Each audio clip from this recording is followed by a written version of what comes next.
দেশের বাইরে আপনি যদি যান তাইলে আলু সিদ্ধ যেমন পাবেন, রোস্টেড পটেটো আপনি পাবেন। আবার পটেটো থেকে চিপস করে দেয়া এটাও আপনি পাবেন। আমের যখন উৎপাদন মৌসুম থাকে তখন একসময় আমের দাম প্রতি কেজি ৫০-৬০ টাকায় নেমে যায়। এর কারণ হলো যে একসময়ে খুব বেশি পরিমাণে এতো পেকে যায় এবং এতো সময় নির্ধারিত থাকে। তো ৪ দিন ৫ দিন পরে তো আম আ এই সময়ে এত বেশি সরবরাহ থাকে যে আমাদের ক্রেতারা এত বেশি কিনতেও চায় না।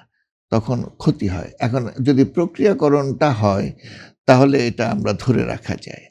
আনারসের কথা আপনি ধরুন, আনারস এখন কত? আনারসের দাম ৳৫০ টাকায় নেমে এসেছে। একেকটা আনারস ৳৫০ টাকা করলে আপনি পেতে পারেন। অথচ এটা যদি প্রক্রিয়াকরণ করা হয় তাহলে এর চাইতে অনেক বেশি ভ্যালু এডিশন করে এর চাইতে অনেক বেশি অর্থ আমরা সংগ্রহ করতে পারি দেশের মধ্যে, দেশের বাইরে। তো এই যে প্রক্রিয়াকরণটা এটাই আমাদের বহুমুখীকরণের একটা প্রধান উপায়। এক্সট্রিম মশার কয়েল প্ল্যান্ট ফাইবার দিয়ে তৈরি, তাই সহজে ভাঙে না, সুগন্ধিযুক্ত ও নিরবিচ্ছিন্নভাবে জ্বলে। ডেঙ্গু, চিকুনগুনিয়া বাহি সহ যে কোনো মশার বিরুদ্ধে দেয় এক্সট্রিম সুরক্ষা। এবং কৃষিপণ্য বহুমুখীকরণ যদি করা হয় তাহলে একটা হলো যে আমাদের বিভিন্ন প্রোডাক্ট আমরা পেতে পারি। আরেকটা হলো যে একই প্রোডাক্টের বিভিন্ন ব্যবহার। যেমন উনি আলুর কথা বলেছেন। আলু আমরা সাধারণত এখন আলু সিদ্ধ করে আমরা খাই। আলু ভর্তা করে আমরা খাই এবং আলু অনেক সময় কি ভাতের সঙ্গে এককালে আলু ভাতের সঙ্গে চালের সঙ্গে যোগ দিয়ে ভাত রান্না করেও খাওয়া হতো যখন অভাব ছিল তখন।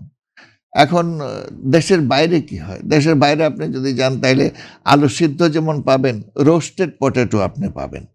আবার পটেটো থেকে চিপস করে দেয়া এটাও আপনি পাবেন। তো এই যে বিভিন্ন ব্যবহার এবং এর ব্যবহার উপযোগিতা বৃদ্ধি করা, এটার জন্য আমরা প্রক্রিয়াজাত আমাদের করি। দেশেও তো সব তরকারিতে বলা হয় আলু দেওয়া হয়। আলু আলু তো মানে মনে হয় সব আলু তরকারি। আলু এমন একটা বিষয় যেটা সবকিছুতেই লাগে। মুরগির মাংসতেও আলু দেওয়া হয়, আবার শুটকিতেও একটু আলু দেওয়া হয়। কাজেই সবকিছুতে আলুর ব্যবহার। আলুটা খুবই একটা ভালো খাবারও। আলুটা আপনি বলছেন যে সবজি। আমাদের দেশে কিন্তু সবজি হিসেবেই ব্যবহার হয় বেশিরভাগ।